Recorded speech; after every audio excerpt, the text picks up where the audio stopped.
जळगाव जिल्ह्यातील चोपडा शहरामध्ये संतापजनक घटना घडली आहे। मुलीने 2 वर्षांपूर्वी प्रेमविवाह केल्याचा राग धगधगत असल्याने बापाने पोटच्या मुलीवर आणि जावयावरती गोळ्या झाडून त्या दोघांचा जीव घेण्याचा प्रयत्न केलाय। 2 वर्षांपूर्वी प्रेमविवाह केलेल्या स्वतःच्या मुलीवरती आरपीएफच्या निवृत्त जवानाने एका लग्न सोहळ्यातील हळदीच्या कार्यक्रमामध्ये गोळी झाडून तिचा खून केला। या गोळीबारात जावई देखील गंभीर जखमी झाला आहे। तर घटनेनंतर जमावाने केलेल्या मारहाणीत सासराही जखमी झाला आहे।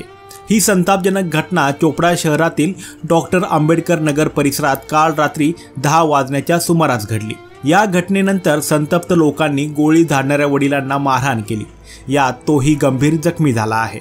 तृप्ती अविनाश वाघ, वय वर्ष 24 असं मृत विवाहितेचं नाव आहे। तृप्ती हिने 2 वर्षांपूर्वी अविनाश ईश्वर वाघ, वय वर्ष 28 याच्याशी प्रेमविवाह केला होता। आरोपी वडील किरण अर्जुन मंगले, वय वर्ष 48 राहणार शिरपूर याला हा विवाह पसंत नव्हता। बहिणीकडील विवाह समारंभासाठी अविनाश आणि तृप्ती हे शनिवारी सायंकाळी चोपडा येथे आले होते। बहिणीच्या हळदीसाठी लेक आणि जावई त्या ठिकाणी आल्याची माहिती सासऱ्याला मिळाली। अविनाश याच्या बहिणीची हळद काल चोपडा शहरातील खाईवाडा जवळील आंबेडकर नगर येथे होती। त्यानिमित्ताने ते चोपडा येथे आले होते। त्यात तृप्तीने प्रेमविवाह केल्याचा राग वडील किरण अर्जुन मंगले यांच्या मनात धगधगत होता। हळद सुरू असलेल्या ठिकाणी पोहोचून त्यांनी मुलगी तृप्ती वाघ हिच्यावर आणि तिचा पती अविनाश वाघ यांच्यावर गोळीबार केला। यात मुलगी तृप्ती ठार झाली, तर जावई अविनाश वाघ याला पाठीत व हाताला गोळी लागल्याने गंभीर जखमी झाला आहे। हळदीचा कार्यक्रम आटोपल्यानंतर वडील आणि मुलगी समोरासमोर आले।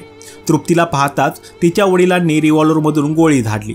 तिला वाचवण्यासाठी अविनाश गेला, पण त्यालाही गोळी लागून तो गंभीर जखमी झाला। अविनाशची प्रकृती गंभीर असल्याने त्याला जळगावला उपचारांसाठी हलवण्यात आलं। या घटनेनंतर नातेवाईकांनी तिच्या वडिलांना मारहाण केली। या घटनेनं सर्वत्र हळहळ व्यक्त केली जात आहे।